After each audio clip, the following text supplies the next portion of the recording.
아따, 주인님들. 오늘도 잘 지내셨소? 춘심이가 또 재미나게 들려드릴 이야기가 있으니께 얼른 앉으시고 귀 쫑긋 세워두소. 주인님들, 오늘은 또 어떤 기막힌 이야기 보따리를 풀어놓을까? 이 춘심이가 한참을 고민했소이다. 하여 오늘은 평범한 이야기가 아닌 아주 기이하고도 서늘한 사연 하나를 가지고 왔으니 명망 높은 사대부 집안의 경사스러운 날, 갑자기 며느리 하나가 무당이 되어버렸다. 이 황당무계한 사건 뒤에 숨겨진 한 집안의 추악한 비밀과 억울한 원혼, 그리고 그 모든 것을 꿰뚫어보는 한 여인의 슬픈 운명. 지금부터 그 신내림 받은 며느리의 이야기 속으로 저와 함께 조심스럽게 들어가 보시지요. 이야기는 나라의 동량을 길러낸다는 자부심으로 가득 찬 한양의 유서 깊은 민씨 대감댁에서부터 시작된답니다. 그 집안은 대대로 높은 벼슬아치를 배출해 온 명문가였고, 그 해에도 온 집안의 기대와 염원을 한 몸에 받는 큰 경사를 앞두고 있었지요. 바로 집안의 장손인 이장우 도령이 며칠 뒤에 있을 대과시험을 치르게 된 것입니다. 장우 도령, 그는 어려서부터 신동 소리를 들으며 자라온 집안의 기둥이자 유일한 희망이었습니다. 민씨 대감댁의 안주인인 민씨 부인은 이 아들의 장원 급제를 위해 지난 몇 년간 이름난 절이란 절은 다 찾아다니며 불공을 드리고 용하다는 점쟁이란 점쟁이는 다 불러 모아 부적을 써 붙이는 등 온갖 정성을 다 쏟아붓고 있었지요. 시험을 며칠 앞둔 그날 아침, 민씨 부인은 집안의 가장 큰 행사인 장원급제를 기원하는 고사를 아주 성대하게 열었습니다. 대청마루 한가운데에는 돼지머리와 온갖 과일, 떡들이 산더미처럼 쌓인 거대한 고사상이 차려졌고, 집안의 모든 식솔들이 새 옷을 곱게 차려입고 마당에 도열해 있었으니 그 모습이 마치 작은 잔칫날과도 같았습니다. 고사의 주인공인 장남 장우는 자신감 넘치는 얼굴로 제단 앞에 섰습니다. 그의 곁에는 권세 있는 집안에서 시집온 화려하고 기품 있는 첫째 며느리 화연이 그림자처럼 그를 보필하고 있었지요. 모든 것이 완벽해 보였습니다. 고사의 마지막 순서. 시어머니 민씨 부인은 새벽 일찍 우물에서 길어온 가장 맑고 깨끗한 정화수 그릇을 며느리 화연의 손에 들려주었습니다. 아가, 내 지극한 정성으로 조상님들께 이 맑은 물을 올려 내 지아비의 앞길을 밝혀주도록 하여라. 화연은 우아한 미소를 지으며 정화수 그릇을 받쳐들고 제단을 향해 천천히 걸어갔습니다. 모두가 숨을 죽이고 그녀의 그 기품 있는 몸짓을 경건한 마음으로 지켜보고 있었지요. 바로 그때였답니다.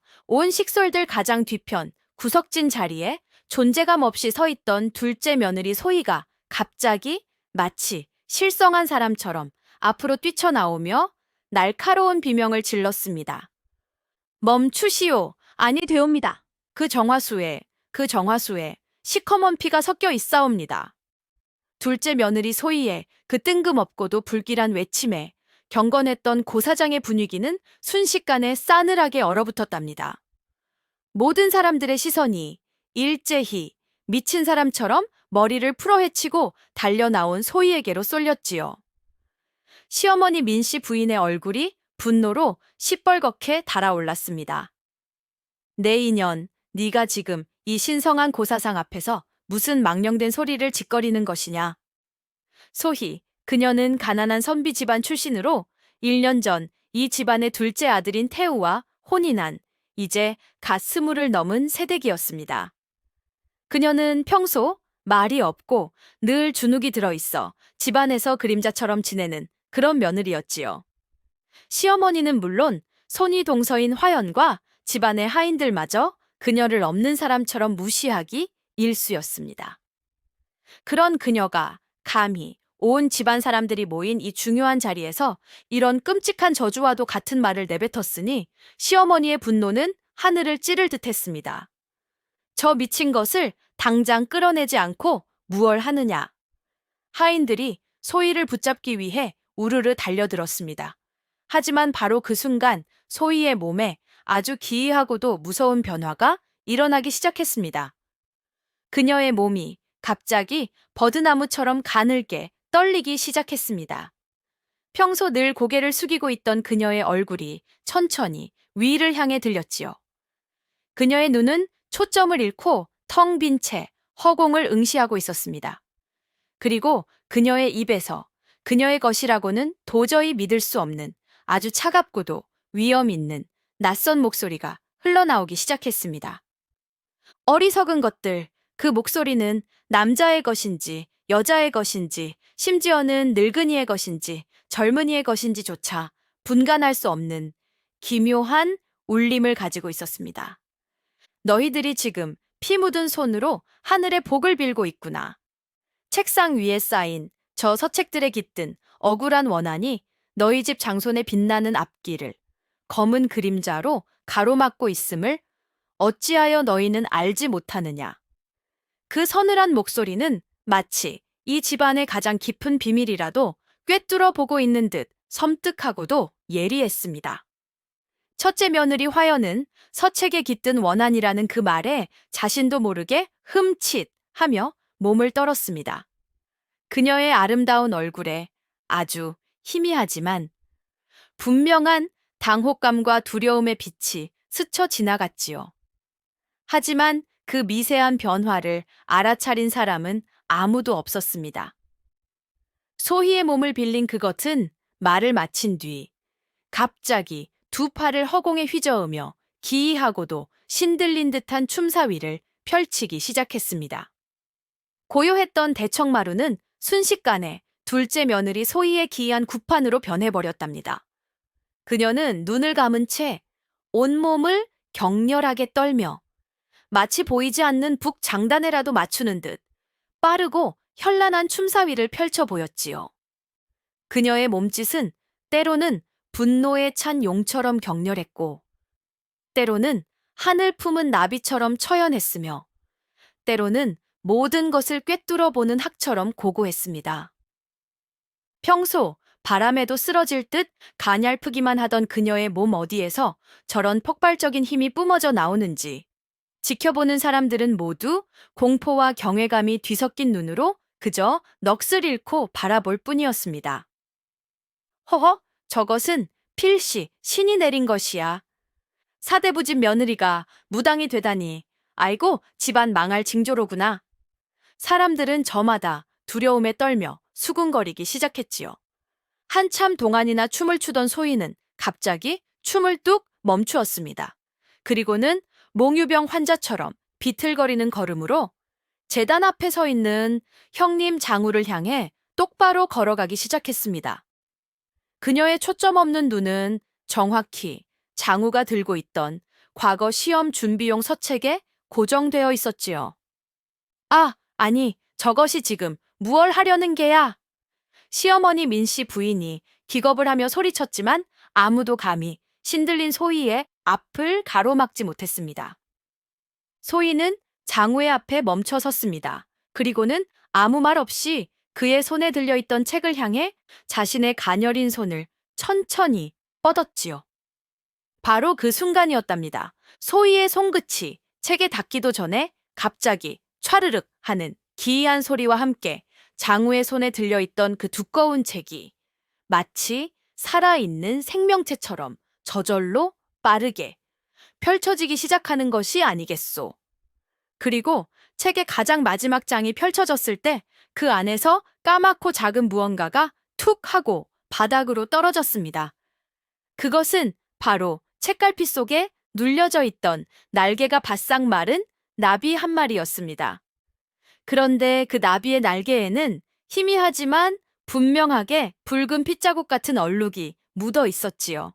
그 말라붙은 나비가 바닥에 떨어지는 바로 그 순간 소희의 몸을 뒤흔들던 격렬한 떨림이 거짓말처럼 뚝 멈추었습니다. 그리고 그녀는 아! 하는 짧은 신음과 함께 그 자리에 정신을 잃고 쓰러지고 말았답니다. 대청마루에는 무거운 정적만이 흘렀습니다. 사람들은 모두 방금 자신들의 눈앞에서 벌어진 이 비현실적이고도 기이한 현상에 할 말을 잃고 그저 바닥에 떨어져 바스라진 그 불길한 나비의 잔해만을 멍하니 바라볼 뿐이었지요. 이 모든 소동의 의미를 아는 사람은 아무도 없었습니다. 그날의 기이한 소동 이후 민씨 대감댁은 그야말로 쑥대밭이 되었답니다. 시어머니 민씨 부인은 분노와 치욕에 온몸을 떨었습니다. 내 전연을 당장 내쫓아 버릴 것이다. 감히 이 유서 깊은 가문의 대청마루에서 천한 무당년들이나 하는 요사스러운 구판을 벌여 내 눈에 흙이 들어가기 전까지는 절대 용납할 수 없다. 그녀는 당장 정신을 잃고 쓰러진 둘째 며느리 소희를 광에 가두고 친정으로 돌려보낼 채비를 하라고 하인들에게 서슬 퍼렇게 명했지요. 하지만 아버지 민대감의 생각은 조금 달랐습니다. 그는 분노보다는 오히려 깊은 두려움을 느끼고 있었지요. 부인, 잠시만 진정하시오. 그는 아내를 말렸습니다. 지금 성급하게 저 아이를 내쫓는 것이 능사는 아닌 듯하오. 만약 이 일이 세간에 알려지기라도 하는 날에는 민씨 대감댁 며느리가 신내림을 받아 무당이 되었다더라는 끔찍한 소문이 온 한양에 퍼져나갈 것이오. 그리 되면 우리 가문의 체면은 땅에 떨어질 것이고 당장 코앞에 닥친 장우의 과거 시험길에도 어떤 악영향을 미칠지 모르는 일이오. 그의 말은 옳았습니다. 사대부 집안에서 무당이 나왔다는 것은 그 어떤 비리나 추문보다도 더 치명적인 가문의 수치였습니다. 민씨 부인은 이가 갈렸지만 어쩔 수 없이 남편의 말을 따르기로 했습니다. 그녀는 먼저 이 사실이 절대로 집 밖으로 새어나가지 않도록 집안의 모든 식솔들에게 서슬퍼런 함구령을 내렸습니다. 그리고는 정신을 차린 둘째 며느리 소희를 집안 가장 후미진 곳에 있는 작은 별채에 가두어 버렸지요. 그리고는 내년이 다시는 그 요사스러운 귀신을 불러들이지 못하도록 내가 내년의 버르장머리를 단단히 고쳐놓을 것이다. 라며 그날부터 본격적인 핍박과 학대를 시작했던 것입니다. 한편 그날의 소동 이후 집안 사람들은 모두 둘째 며느리 소희를 그림자처럼 피하기 시작했습니다. 그들의 눈에 그녀는 더 이상 가난하고 주눅든 며느리가 아니었습니다. 그녀는 언제, 어디서 다시 귀신을 불러낼지 모르는 두렵고도 불길한 무당 며느리였던 것입니다. 유일하게 그녀의 곁을 지키며 걱정해주는 사람은 남편 태우뿐이었습니다. 그는 아내가 갑자기 변해버린 것에 큰 충격을 받았지만 동시에 그녀가 내뱉었던 그 의미심장한 경고, 서책에 깃든 원한이라는 말이 계속해서 귓가에 맴돌아 마음이 복잡하기만 했지요. 별채에 갇힌 소희의 삶은 그야말로 지옥과도 같았답니다. 하지만 그녀를 괴롭히는 것은 시어머니의 모진 구박이나 가족들의 차가운 외면이 아니었지요.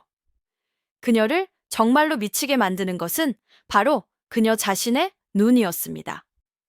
신내림을 받은 그날 이후 그녀의 눈에는 이전에는 결코 보이지 않던 기이하고도 무서운 것들이 보이기 시작했던 것입니다. 그녀의 눈에 이 고고하고 반듯해 보이는 사대부 집안은 온갖 종류의 잡귀와 원혼들이 들끓는 거대한 소굴처럼 보였습니다. 굶주림에 지쳐 죽은 어린아이의 귀신이 부엌을 맴돌며 음식 냄새를 맡고 있었고 억울한 누명을 쓰고 멍석마리를 당해 죽은 늙은 노비의 원혼이 대청마루 기둥에 붙어 집안 사람들을 노려보고 있었으며 심지어는 집 뒤뜰의 오래된 감나무에는 목을 매달아 죽은 여인의 귀신이 긴 머리를 풀어헤친 채 밤마다 구슬프게 울고 있었지요. 소희는 그 모든 것을 너무나도 선명하게 볼 수 있었습니다. 하지만 그녀는 애써 그 모든 것을 못 본 척 외면해야만 했지요. 하지만 그녀가 결코 외면할 수 없는 단 하나의 존재가 있었습니다. 그것은 바로 그녀의 손위 동서이자 이 집안의 완벽한 안주인인 첫째 며느리 화연의 등 뒤에 마치 그림자처럼 달라붙어 있는 한 젊은 선비의 망령이었습니다. 그 선비 망령은 늘 비통하고 억울한 표정을 짓고 있었고 그의 손에는 피 묻은 붓 한 자루가 굳게 쥐어져 있었습니다. 그는 화연이 가는 곳이라면 어디든 따라다녔습니다. 화연이 웃으면 그는 뒤에서 슬프게 울었고 화연이 잠이 들면 그의 머리맡에 서서 원망스러운 눈으로 그녀를 밤새도록 내려다보았지요. 소희는 그 망령의 존재를 볼 때마다 온몸에 소름이 돋고 등골이 서늘해지는 것을 느꼈습니다. 그녀는 직감했지요. 이 집안에 닥쳐올 모든 불행의 근원이 바로 저 선비 망령과 그리고 저 완벽해 보이는 첫째 며느리 화연에 숨겨진 비밀과 깊은 관련이 있다는 것을. 그녀는 이 모든 진실을 누군가에게 털어놓고 싶었습니다. 하지만 누가 그녀의 말을 믿어주겠습니까? 사람들은 모두 그녀를 귀신 들린 미친 계집이라 손가락질할 것이 뻔했습니다. 소희는 이 무서운 비밀을 홀로 가슴에 품은 채 고통 속에서 신음해야만 했습니다. 그녀의 그 귀신 보는 눈은 축복이 아니라 그녀를 옥죄는 끔찍한 저주와도 같았지요. 시어머니 민씨 부인은 둘째 며느리 소희를 별채에 가두어 둔 것만으로는 분이 풀리지 않았답니다.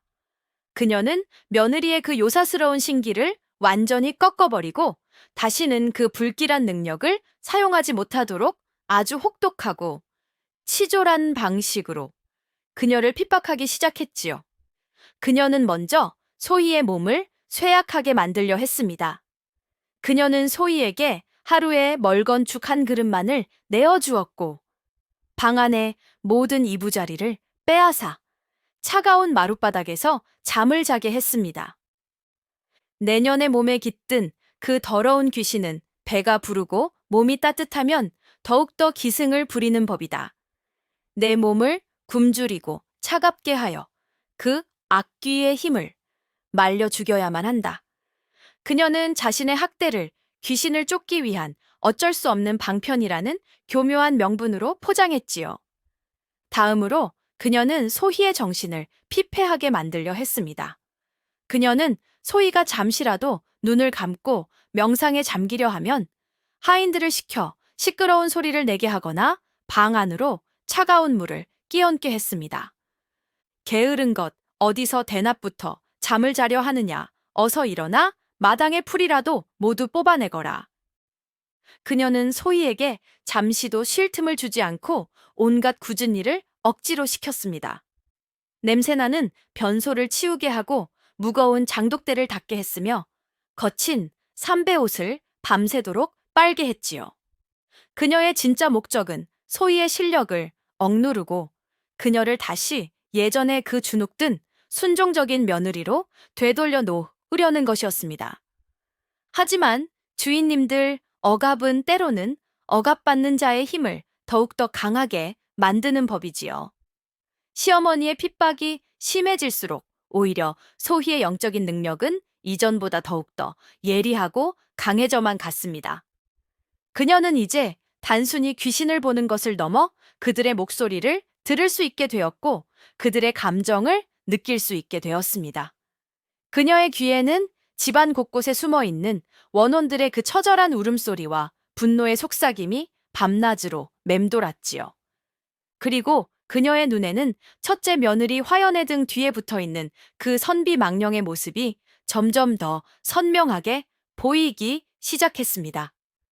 그녀는 이제 그 망령의 얼굴에 서린 깊은 절망과 핏빛 원한까지도 읽어낼 수 있었습니다. 소희는 이 모든 고통 속에서 깨닫고 있었습니다. 자신이 이 집안에 시집온 것은 결코 우연이 아니었다는 것을, 자신에게 신이 내린 이 기이한 능력은 바로 이 집안에 얽힌 끔찍한 비밀과 억울한 원한을 풀어주기 위한 하늘의 소명일지도 모른다는 것을, 이 모든 혼란의 한복판에서 둘째 아들 태우는 그야말로 죽을 맛이었답니다. 그는 사랑하는 아내와 무서운 어머니 사이에서 이러지도 저러지도 못하고 매일같이 깊은 고뇌의 시간을 보내고 있었지요. 그의 이성은 어머니의 말을 따르라고 속삭였습니다. 아내는 미쳤거나 혹은 귀신에 씌였다. 사대부 집안의 체면을 위해서라도 그녀를 단단히 단속하고 다시는 요사스러운 짓을 벌이지 못하도록 막아야만 한다. 하지만 그의 마음은 자꾸만 아내에게로 향했습니다. 그는 알고 있었지요. 자신의 아내 소희가 결코 악하거나 미친 사람이 아니라는 것을. 그녀는 세상에서 가장 선하고 여린 마음을 가진 사람이었습니다. 그는 아내가 고사를 망친 그날 내뱉었던 그 섬뜩한 경고를 잊을 수가 없었습니다. 서책에 깃든 원한이 이 댁장손의 앞길을 막고 있구나. 그 말은 단순한 미친 소리로 치부하기에는 너무나도 구체적이고 또 예리했지요. 그는 또한 아내가 신내림을 받은 뒤 갑자기 온 집안 사람들이 형님 장우를 대하는 태도가 미묘하게 변했다는 것을 느끼고 있었습니다. 모두가 형님의 과거 시험을 걱정하면서도 동시에 무언가 불안한 눈으로 그와 그의 아내 화연을 훔쳐보고 있었지요. 태우의 마음속에 작은 의심의 씨앗이 싹트기 시작했습니다. 혹시 아내의 말이 사실은 아닐까? 형님에게 그리고 형수님에게 내가 알지 못하는 어떤 비밀이라도 숨겨져 있는 것은 아닐까? 그는 아내를 돕고 싶었습니다. 하지만 그에게는 힘이 없었지요. 그는 늘 뛰어나고 촉망받는 형님의 그늘에 가려 집안에서 아무런 존재감도 없는 둘째 아들이었습니다. 그의 말을 귀담아 들어줄 사람은 아무도 없었지요. 그러던 어느 날 밤 그는 어머니의 핍박에 며칠째 굶고 추위에 떨고 있는 아내의 모습이 너무나도 안쓰러워 더 이상 참을 수가 없었습니다. 그는 아무도 모르게 부엌으로 들어가 따뜻한 죽 한 그릇과 두꺼운 소미불을 훔쳤습니다. 그리고는 깊은 밤 모두가 잠든 틈을 타 아내가 갇혀있는 별채로 몰래 찾아갔지요. 부인, 나요, 괜찮소? 그는 굳게 닫힌 방문 틈으로 아내에게 죽 그릇을 밀어 넣어 주었습니다. 이것이라도 좀 드시오. 그리고 이 이불이라도 덮고 추위를 피하시오. 그의 그 서툴지만 진심 어린 행동에 어둠 속에서 소희의 나직한 흐느낌 소리가 들려왔습니다. 고맙습니다, 서방님. 태우는 아내의 그 작은 목소리를 듣는 것만으로도 가슴이 미어지는 듯 했습니다. 그는 아내를 위해 무언가를 해야만 한다고 굳게 결심했지요. 그는 더 이상 방관자로만 머물러 있지 않기로 했습니다. 그는 남몰래 아내의 그 불길한 예언의 진실을 파헤쳐 보기로 마음먹은 것입니다. 소희가 신내림을 받고 불길한 예언을 내뱉었던 그날 이후 정말로 집안의 장남인 장우의 몸에 이상한 변화가 찾아오기 시작했답니다. 마치 소희의 저주가 현실이 되기라도 한 것처럼 말이지요. 장우는 갑자기 원인 모를 극심한 두통에 시달리기 시작했습니다.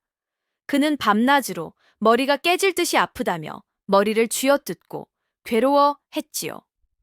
또한 그의 눈에는 자꾸만 헛것이 보이기 시작했습니다. 누구냐, 거기 누구냐, 그는 텅 빈 서재를 향해 소리치거나 저리 가, 나를 내버려 두어라 하며 허공에다 필사적으로 손을 내젓기도 했습니다. 그의 병세는 날이 갈수록 심각해졌습니다. 그는 더 이상 책에 집중할 수가 없었지요. 글자들이 마치 벌레처럼 살아 움직이는 듯 보였고 책에서는 피비린내가 진동을 하는 것 같다고 헛소리를 해댔습니다. 용하다는 의원들이 모두 불려와 그의 맥을 짚어보았지만 모두 고개를 가로저을 뿐이었습니다.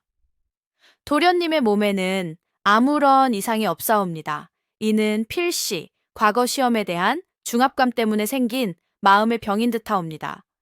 시어머니 민씨 부인은 아들이 완전히 망가져가는 모습에 거의 이성을 잃고 광기에 휩싸였습니다. 그녀는 이 모든 것이 전적으로 둘째 며느리 소희의 끔찍한 저주 때문이라고 굳게 믿었지요. 저 요망한 것, 내 전연을 당장 찢어 죽일 것이다. 내 아들의 앞길을 막는 저 악귀 같은 년. 그녀는 소희에 대한 핍박의 강도를 더욱더 높여갔습니다. 하지만 집안에서 유일하게 다른 생각을 하는 사람이 있었으니 바로 소희의 남편 태우였습니다. 그는 형님의 그 기이한 병세가 아내의 예언과 너무나도 정확하게 일치하는 것을 보고는 자신의 의심을 더욱더 굳히게 되었지요. 이것은 단순한 마음의 병이 아니다. 아내의 말대로 정말로 형님에게 무언가 씌인 것이 틀림없어. 그리고 그 단서는 바로 서책에 있어. 태우는 그날 밤 아무도 모르게 형님의 서재에 몰래 숨어들었습니다. 그는 형님이 과거 시험을 위해 밤새도록 붙들고 씨름하던 그 수많은 책들을 하나하나 샅샅이 뒤지기 시작했지요. 그는 책 속에 혹시 그날 고사상에서 떨어졌던 그 나비와 같은 또 다른 불길한 흔적이 숨겨져 있지는 않은지 찾고 있었던 것입니다. 하지만 그의 수색은 아무런 성과도 없이 끝나는 듯 했습니다. 서재의 책들은 너무나도 깨끗하고 정갈하게 정리되어 있었을 뿐입니다. 태우가 실망감에 발길을 돌리려던 바로 그 순간이었답니다. 그의 눈에 서재 한쪽 구석에 놓여 있는 아주 화려하고 값비싸 보이는 새 책장 하나가 들어온 것입니다. 태우의 눈에 들어온 그 새 책장은 첫째 며느리 화연이 시집 올 때 혼수품으로 직접 가져온 것이었답니다. 자단나무로 만들어 아름다운 자개 장식이 박혀 있는 아주 귀하고 값비싼 물건이었지요. 태우는 그 책장을 이전에는 그저 형수님의 화려한 기품을 상징하는 장식품 정도로만 여겨왔습니다. 하지만 그날 밤 그의 눈에 비친 그 책장은 어딘지 모르게 부자연스럽고 또 불길한 기운을 풍기고 있었지요. 그는 조심스럽게 책장으로 다가가 문을 열어보려 했습니다. 하지만 책장의 문은 굳게 자물쇠로 잠겨 있었습니다. 이상하다. 서재의 책장은 누구나 볼 수 있도록 열어두는 것이 보통인데 어찌하여 형수님은 자신의 책장만 이리도 굳게 잠가두었단 말인가. 바로 그때 그의 등 뒤에서 얼음장처럼 차가운 목소리가 들려왔습니다. 돌아보니 그곳에는 첫째 며느리 화연이 싸늘한 눈으로 그를 쏘아보고 있었습니다. 그녀는 남편의 병세가 걱정되어 잠을 이루지 못하고 서재에 들렀다가 이 광경을 목격한 것이었지요. 아, 형수님, 나는 그저... 태우는 당황하여 말을 더듬었습니다. 화연은 그의 말을 가로막았습니다. 그녀의 목소리는 부드러웠지만 그 안에는 날카로운 가시가 숨겨져 있었지요. 서방님께서 제 책장에 관심이 있으신 줄은 미처 몰랐사옵니다. 허나 이 안의 책들은 저희 친정 가문에 대대로 내려오는 아주 귀한 비서들이라 아버님께서 저 외에는 그 누구의 손도 타지 못하게 신신당부를 하셨사옵니다. 부디 서방님께서는 저의 이 짧은 예를 헤아려 주시옵소서. 그녀의 말은 정중했지만 그 내용은 명백한 경고였습니다. 이 책장에 더 이상 관심을 갖지 마라. 그녀의 그 과민한 반응은 오히려 태우의 의심을 더욱더 증폭시켰습니다. 저 책장 안에, 저 안에 모든 비밀이 숨겨져 있다. 이 모든 소식을 별채에 갇혀있는 소희에게 전해 들은 것은 물론입니다. 태우는 그날 밤 다시 아내를 찾아가 자신이 겪었던 모든 일을 털어놓았지요. 소희는 남편의 이야기를 묵묵히 듣고 있었습니다. 그녀는 눈을 감고 온 정신을 집중하기 시작했지요. 그녀의 귀신 보는 눈이 서서히 열리고 있었습니다. 그녀의 눈앞에 어둠 속에서 희미한 영상들이 떠오르기 시작했습니다. 첫째 며느리 화연의 모습, 그녀의 등 뒤에 그림자처럼 달라붙어 있는 슬픈 눈의 선비 망령. 그리고 그 망령의 손이 가리키고 있는 단 한 곳. 바로 그 화려하고 굳게 닫힌 책장이었습니다. 소희는 마침내 모든 것을 꿰뚫어 보았습니다. 서방님, 그녀가 떨리는 목소리로 입을 열었습니다. 그 책장 안에 갇혀 있습니다. 형님을 괴롭히는 그 모든 것들이, 그리고 이 집안의 모든 불행이 바로 그 책장 안에 갇혀 있습니다.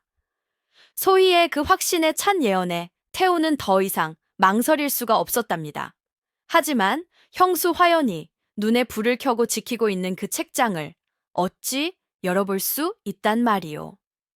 그는 며칠 동안이나 기회만을 엿보고 있었지요. 기회는 뜻밖의 곳에서 찾아왔습니다. 며칠 뒤 궁궐에서 큰 연회가 열리게 되었습니다. 민씨 대감댁의 모든 어른들은 연회에 참석하기 위해 아침 일찍부터 집을 비워야만 했지요. 첫째 며느리 화연은 남편의 병세가 깊어 연회에 갈 기분이 아니었지만 시어머니의 성화에 마지못해 따라 나설 수밖에 없었습니다.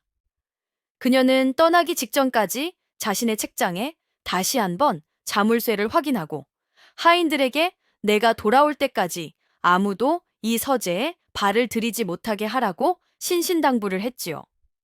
집안에 태우와 병든 장우, 그리고 별채의 소희, 이렇게 세 사람만이 남게 된 것입니다. 태우는 이것이 하늘이 준 마지막 기회라고 생각했습니다. 그는 형수님이 남기고 간 열쇠 꾸러미를 몰래 훔쳐 형님의 서재로 달려갔습니다. 그는 떨리는 손으로 수십 개의 열쇠들을 하나씩 책장의 자물쇠의 구멍에 넣어 보았습니다. 마침내 찰칵 하는 작은 소리와 함께 굳게 닫혀있던 책장의 문이 스르르 열렸습니다. 책장 안에는 과연 화연의 말대로 아주 귀해 보이는 낡은 서책들이 가지런히 꽂혀 있었습니다. 태우는 책들을 한 권 한 권 꺼내어 샅샅이 살펴보기 시작했지요. 하지만 책들은 그저 평범한 유교 경전이나 역사서일 뿐이었습니다. 그 안에는 그 어떤 특별하거나 불길한 흔적도 찾아볼 수 없었지요. 내가 잘못 짚었나? 아내의 예언이 틀렸단 말인가? 태우가 실망감에 책장을 닫으려던 바로 그 순간이었답니다. 그의 손끝에 책장 가장 깊숙한 곳, 다른 책들 뒤에 교묘하게 숨겨져 있던 작은 책 한 권의 모서리가 만져졌습니다. 그는 조심스럽게 그 책을 꺼내 들었습니다. 그것은 다른 책들과는 달리 아무런 제목도 저자의 이름도 쓰여 있지 않은 낡은 백지로 된 표지의 책이었습니다. 그리고 그 책의 첫 장을 펼쳐보는 순간 그는 너무나도 큰 충격과 공포에 하마터면 책을 떨어뜨릴 뻔했지요. 책의 첫 장에는 글씨 대신 아주 섬뜩하고 기이한 그림 하나가 그려져 있었습니다. 그것은 바로 젊은 선비 한 사람이 자신의 가슴을 피 묻은 붓으로 찔러 그 피로 원한의 글씨를 쓰고 있는 끔찍한 그림이었습니다. 이것은 한 억울한 영혼이 자신의 피와 눈물로 남긴 무서운 저주 그 자체였던 것입니다. 태우가 그 저주받은 책을 발견했다는 소식을 전해 들은 소희는 모든 것을 알 수 있었답니다. 그녀는 남편을 자신의 별채로 급히 불러들였지요. 서방님, 그 책이 모든 것의 시작입니다. 그 책에 깃든 원혼의 한이 너무나도 깊고 사나워 형님의 영혼을 갉아먹고 있는 것입니다. 태우는 아내의 말을 이제 조금도 의심하지 않았습니다. 그는 떨리는 목소리로 물었지요. 부인 대체 이 책의 주인은 누구이며 형님과 형수님은 이 일과 무슨 관련이 있는 것이오? 소희는 자신이 신의 계시를 통해 본 모든 것을 남편에게 털어놓기 시작했습니다. 한편 연회에서 돌아온 첫째 며느리 화연은 자신의 책장이 열려있던 흔적을 발견하고는 얼굴이 새하얗게 질려버렸습니다. 그녀는 자신의 가장 깊은 비밀이 탈로 났음을 직감했지요. 그녀는 당장 시어머니 민 씨 부인에게 달려갔습니다. 그리고는 눈물을 흘리며 거짓으로 호소하기 시작했지요. 어머님, 큰일 났사옵니다. 둘째 동서가 저의 책장에 몰래 손을 대었사옵니다. 그리고는 저주가 담긴 이상한 책을 찾아냈다며 온 집안에 흉흉한 소문을 퍼뜨리고 있사옵니다. 그녀는 모든 책임을 소희에게 뒤집어 씌우려 했던 것입니다. 필시 저 아이가 자신의 요사스러운 실력을 과시하고 저와 서방님을 이간질시키기 위해 그런 흉물을 일부러 숨겨두었던 것이 틀림없사옵니다. 어머님, 저 요망한 것을 어서 내치셔야만 합니다. 민 씨 부인은 가뜩이나 둘째 며느리를 못마땅하게 여기던 차였습니다. 그녀는 화연의 그 그럴싸한 거짓말에 완전히 넘어가고 말았지요.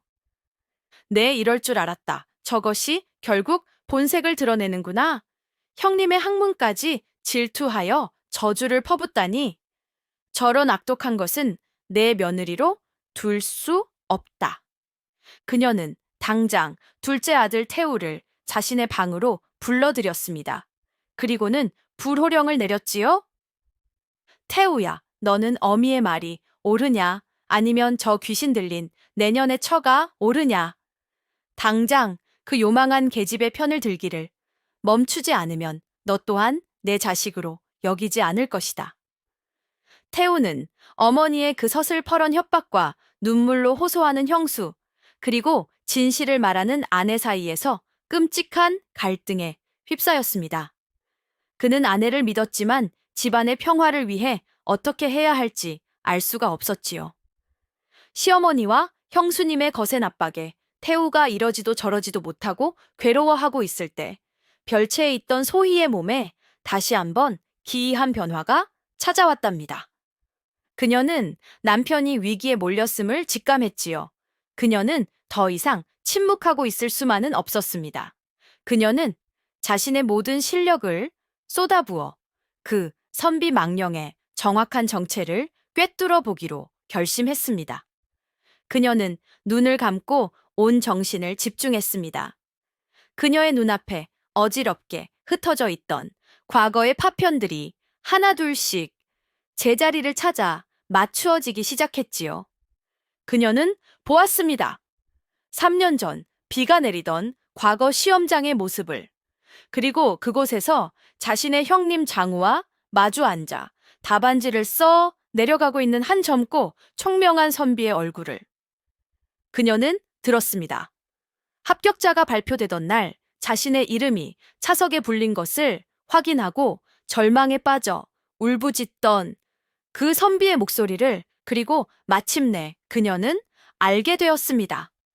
그 선비 망령의 이름이 바로 김령이라는 것을, 그리고 그가 3년 전 과거 시험에서 장원 자리를 장우에게 억울하게 빼앗기고 그 충격과 누명을 이기지 못해 스스로 목숨을 끊었던 비운의 천재였다는 끔찍한 진실을.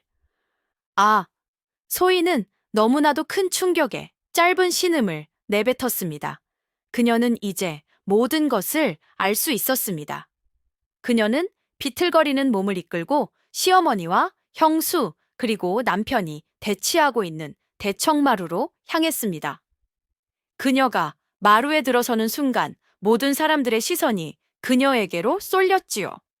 소희는 더 이상 주눅든 둘째 며느리가 아니었습니다.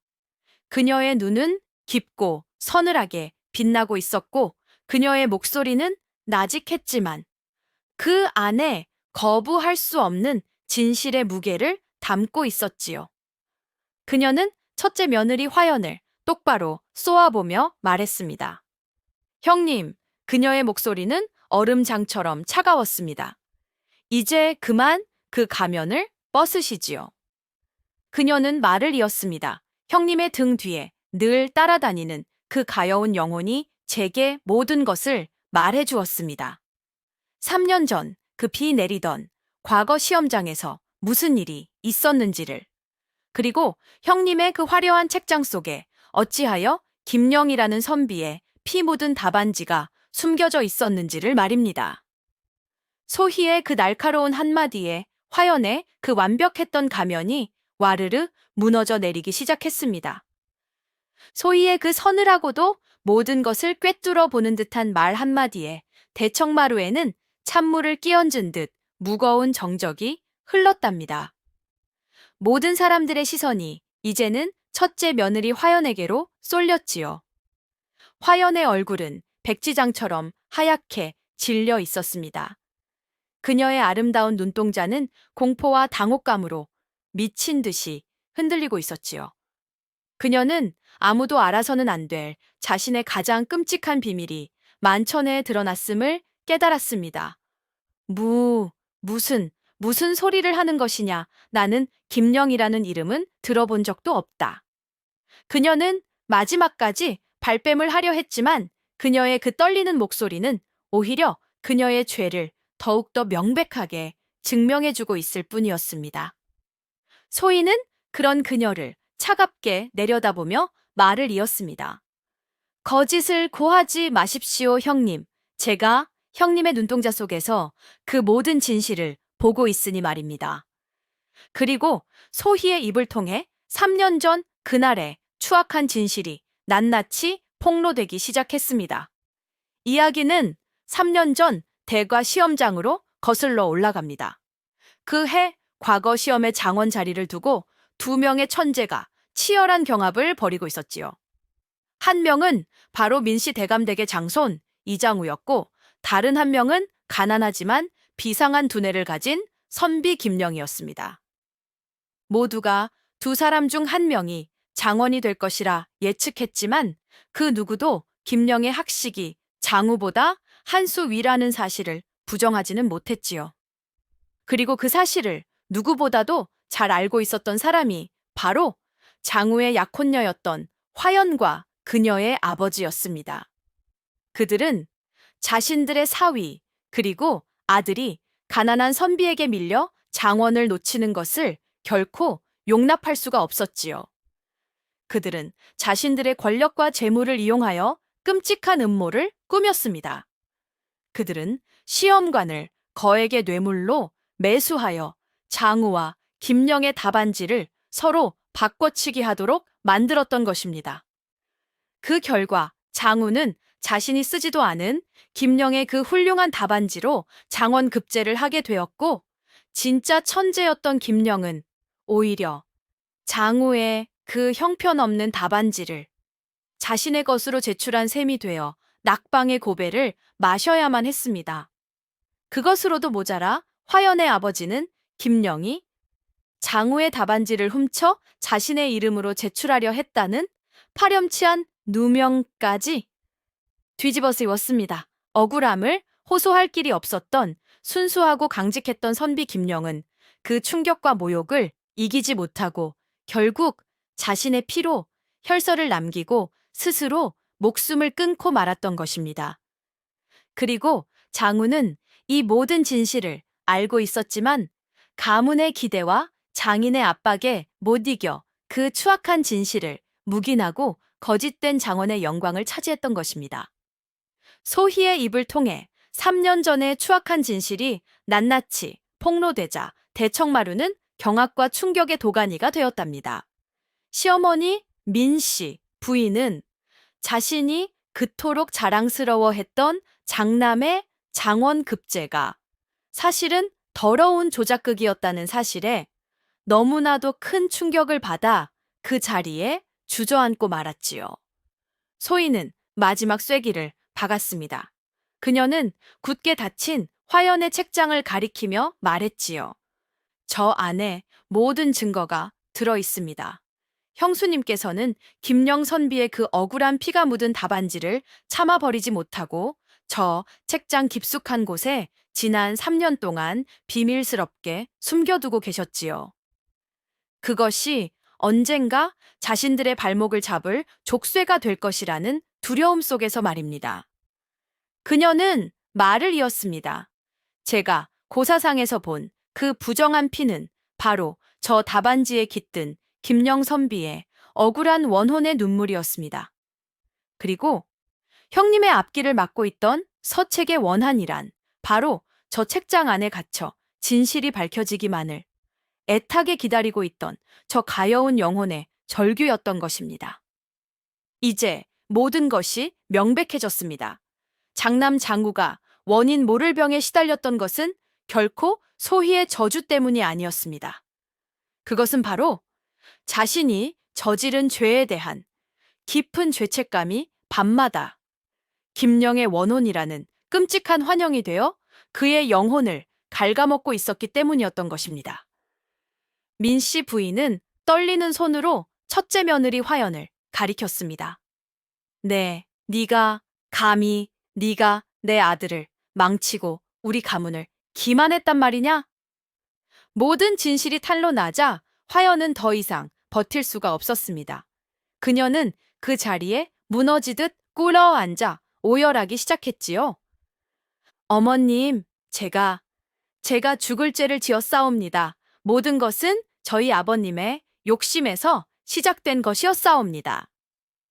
저는 그저 아버님의 명을 거역할 수가 없었을 뿐입니다. 그녀의 그 비겁한 변명에 옆에 서 있던 장남 장우는 깊은 환멸을 느끼며 고개를 숙일 뿐이었습니다. 모든 비밀이 탄로나고 자신이 쌓아 올린 모든 것이 한순간에 무너져 내리자 첫째 며느리 화연은 그야말로 공포의 나락으로 떨어졌답니다. 그녀가 진정으로 두려워했던 것은 시어머니의 분노나 남편의 경멸이 아니었습니다. 그녀를 정말로 미치게 만든 것은 바로 자신의 등 뒤에서 자신을 노려보고 있을 그 선비 망령의 존재였습니다.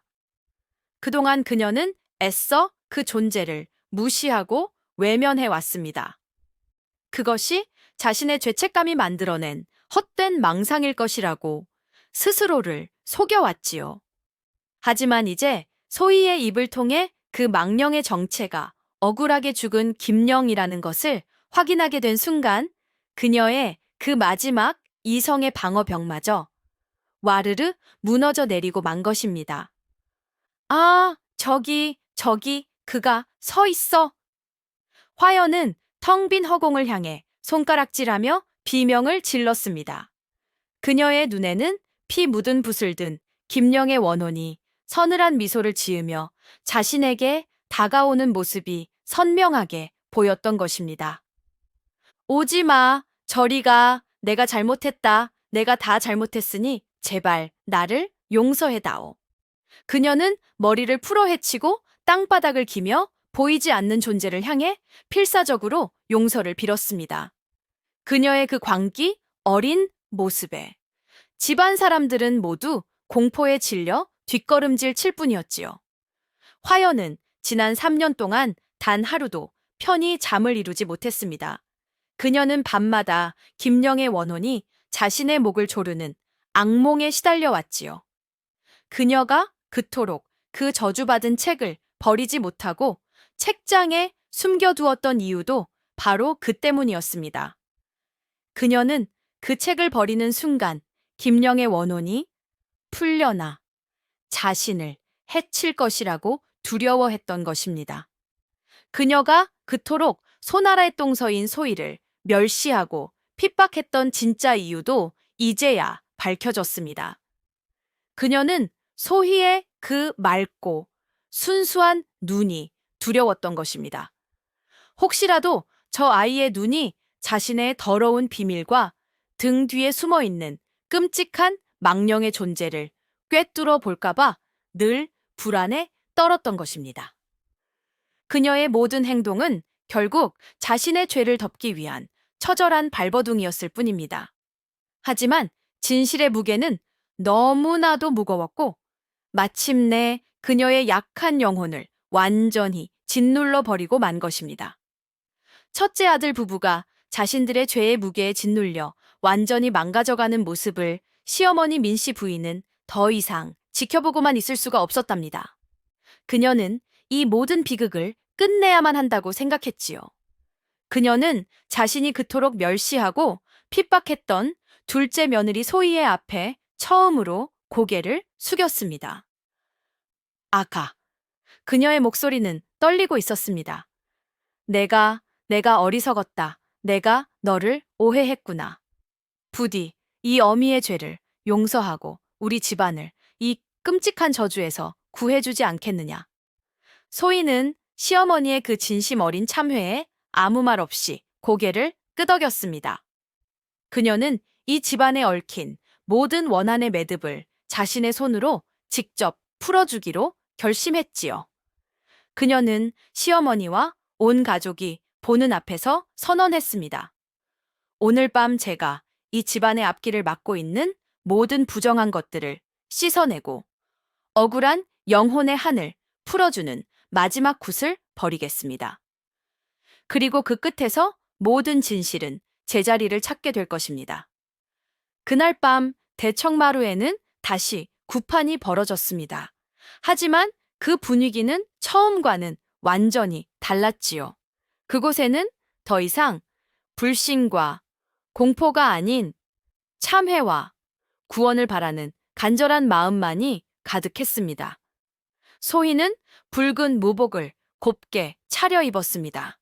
그녀는 제단 앞에 김영선비의 그 피 묻은 답안지를 정성껏 올려놓았지요. 그리고는 맑은 방울 소리와 함께 마지막 춤을 추기 시작했습니다. 그녀의 춤은 원혼을 쫓아내는 춤이 아니었습니다. 그것은 억울한 영혼의 아픔에 공감하고 그를 위로하며 좋은 곳으로 인도하는 자비의 춤이었습니다. 그녀의 그 숭고하고도 아름다운 춤사 위에 집안을 맴돌던 그 차갑고 슬픈 기운이 서서히 따뜻한 온기로 변해가기 시작했습니다. 굿이 절정에 달했을 때 소희는 춤을 멈추고 제단에 놓인 그 저주받은 책을 두 손으로 받쳐들었습니다. 그리고는 온 가족이 지켜보는 앞에서 그것을 활활 타오르는 화톳불 속으로 던져 넣었지요. 책이 붉은 불꽃에 휩싸여 재로 변해가는 바로 그 순간 모두의 눈에 기이한 환영이 보였습니다. 책 속에서 흰옷을 입은 젊은 선비의 영혼이 빠져나와 소희를 향해 고마움의 절을 올리고는 한 마리의 하얀 나비가 되어 밤하늘로 훨훨 날아가는 바로 그 모습이 김영 선비의 원혼이 마침내 하늘 풀고 떠나가자 이 집안을 짓누르던 모든 저주와도 같았던 불길한 기운이 거짓말처럼 씻은 듯이 사라졌답니다.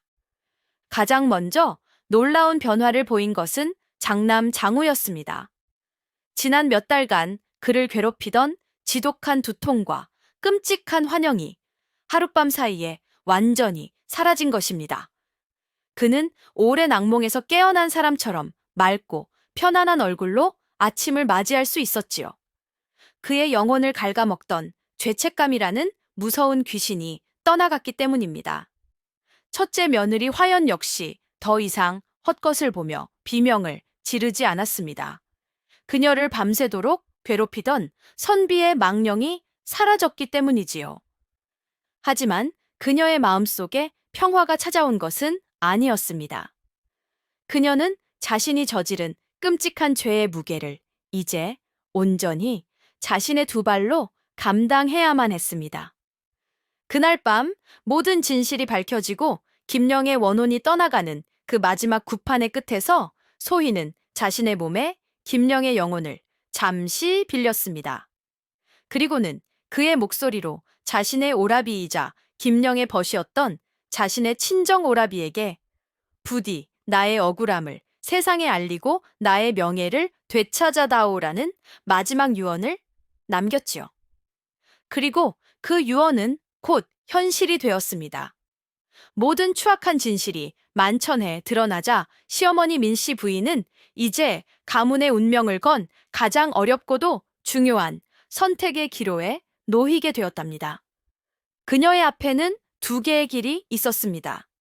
하나의 길은 이 모든 것을 첫째 며느리 가문의 잘못으로 돌리고 그들과의 관계를 깨끗이 끊어버리는 것이었습니다. 그녀는 자신의 아들 장우를 화연과 이혼시키고 우리 또한 저들의 거짓에 속은 피해자일 뿐이다라며 꼬리를 자르고 도망칠 수 있었습니다. 그리하면 민 씨 가문의 명예는 어느 정도 지켜낼 수 있었을 것입니다. 하지만 그 길의 끝에는 자신의 아들이 부정한 방법으로 장원의 영광을 훔친 비겁한 자라는 평생의 주홍글씨를 안고 살아가야 하는 끔찍한 대가가 기다리고 있었지요. 다른 하나의 길은 자신들의 죄를 정면으로 인정하고 세상의 용서를 구하는 것이었습니다. 그것은 수백 년간 이어져 온 가문의 명예를 제 손으로 땅에 떨어뜨리는 너무나도 고통스럽고 수치스러운 길이었습니다. 하지만 그 길의 끝에는 비록 모든 것을 잃게 될지라도 떳떳하고 후회 없는 진정한 명예를 되찾을 수 있는 한 줄기 희망이 있었습니다. 민 씨 부인은 며칠 밤낮을 고뇌했습니다. 그리고 그녀는 자신의 평생의 가치관을 뒤엎는 아주 어렵고도 위대한 선택을 하게 되었지요. 그녀는 자신의 아들 장우와 며느리 화연의 손을 잡고 억울하게 죽은 김영 선비의 초라한 무덤을 찾아갔습니다. 그리고는 그의 남은 가족들 앞에서 무릎을 꿇고 자신들의 모든 죄를 눈물로 사죄했지요. 그리고 그녀는 조정에 정식으로 상소를 올렸습니다.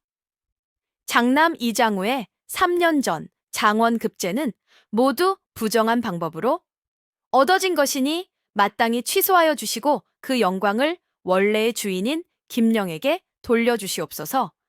또한 저희 가문이 저지른 모든 죄를 나라의 법에 따라 엄히 다스려 주시옵소서. 그녀는 가문의 안위가 아닌 정의를 선택했던 것입니다. 그녀는 둘째 며느리 소희를 통해 깨달았던 것입니다. 진정한 가문의 명예란 높은 벼슬이나 거짓된 영광에 있는 것이 아니라 잘못을 인정하고 바로잡으려는 그 용기에 있다는 것을. 민 씨 부인의 그 용기 있는 선택은 조정에 큰 파장을 불러일으켰답니다.